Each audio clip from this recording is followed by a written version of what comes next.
উত্তরবঙ্গে বৃষ্টি থামলেও দুর্ভোগ কাটছে না। নেপালে বৃষ্টির চিন্তা বাড়াচ্ছে। কোশি নদীর জলে গঙ্গা ফুঁসছে আর ফারাক্কা ব্যারেজ থেকে জল ছাড়া হলেও বিপদ বাড়ার আশঙ্কা থেকেই যাচ্ছে। নদী পাড়ের বাসিন্দাদের উঁচু জায়গায় সরে যেতে মাইকিং করছে প্রশাসন।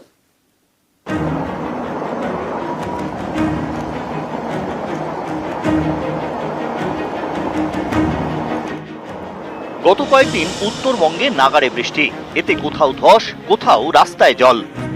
বৃষ্টি থেমেছে, এরই মধ্যে নতুন করে বিপত্তি। নেপালে ভারী বৃষ্টি, এর জেরে কোশি নদীর জল বাড়ছে। এই নদী নেপাল থেকে বিহারে ঢুকে গঙ্গায় মিশেছে। বিহার থেকে মুর্শিদাবাদের ফারাক্কা, সেখান থেকে মালদার কালিয়াচক।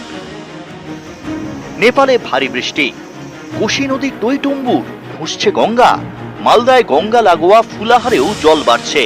চিন্তা বাড়ছে মানিকচক, কালিয়াচক ৩ নম্বর ব্লক এবং রতুয়ার নদী পাড়ে। মানিকচকের ভূতনি গত বেশ কিছুদিন ধরে ভাসছে।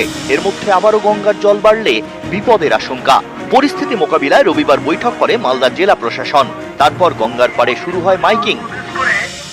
গঙ্গা নদীর জলস্তর বাড়ার সম্ভাবনা রয়েছে। সমস্ত জনসাধারণকে নিরাপদ স্থানে, বাসিন্দাদের নিরাপদ আশ্রয়ে সরে যেতে বলা হয়। বিকেলের মধ্যে নাকি ভয়ঙ্কর একটা বন্যা হবে। তো কে বলেছে এরা?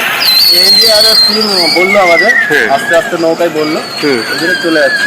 সব কিছু নিয়ে যাচ্ছেন বাড়ি থেকে? হ্যাঁ, আতঙ্কের জন্য। হ্যাঁ, 4 ফিট জল নাকি বেড়ে যাবে, ওই জন্য চলে যাচ্ছে। কোশি নদীতে জল বেড়ে যাওয়ার জন্য তো 5,60,000 কিউসেক জল ছাড়া হয়েছে, যার জন্য আমাদের এই গঙ্গার তীরবর্তী যে সমস্ত গ্রাম পঞ্চায়েতগুলো আছে, লোল্যান্ড যেগুলো আছে, সেখানে এফেক্টেড হতে পারে। সেখানে কিছু ফ্যামিলি আছে যারা এফেক্টেড হতে পারে। আমরা ইভ্যাকুয়েশন প্ল্যানিংটা করব, ট্রান্সপোর্ট অ্যারেঞ্জমেন্ট, তাদের কোথায় রাখা হবে, তাদের ফুড কি হবে, তাদের জল, মেডিসিন, এগুলো সমস্ত কিছু একটা প্ল্যান করে নিয়েছি। আতঙ্কে রয়েছে মুর্শিদাবাদও, কারণ গঙ্গায় জলস্তর বাড়ছে। এই পরিস্থিতিতে ফারাক্কা ব্যারেজের ছাড়া জলে ভেসে যেতে পারে মুর্শিদাবাদের বিভিন্ন এলাকা। শামসেরগঞ্জ, সুতি, লালগোলায় ইতিমধ্যেই মাইকিং শুরু করে দিয়েছে পুলিশ। নদীর তীরবর্তী এলাকায় যারা বসবাস করছেন তারা নিরাপদ আশ্রয় গ্রহণ করুন। তারা নিকটবর্তী দূরত্বে আশ্রয় গ্রহণ করুন। নেপালের পাশাপাশি ভুটানেও ভারী বৃষ্টি, এর জেরে আলিপুরদুয়ারে ফুঁসছে সীসামারা। গত কয়েকদিনে তলিয়ে গেছে বেশ কয়েকটি বাড়ি। কোচবিহারের দিনহাটা, এখানে ধরলা নদী পাড়ে ভাঙন। গত কয়েকদিনে গীতালদহের দড়ি বসে তলিয়ে গিয়েছে 15টি বাড়ি। ভাঙন আতঙ্কে পুজোর আগে অনেকেই বাড়ি ছাড়া।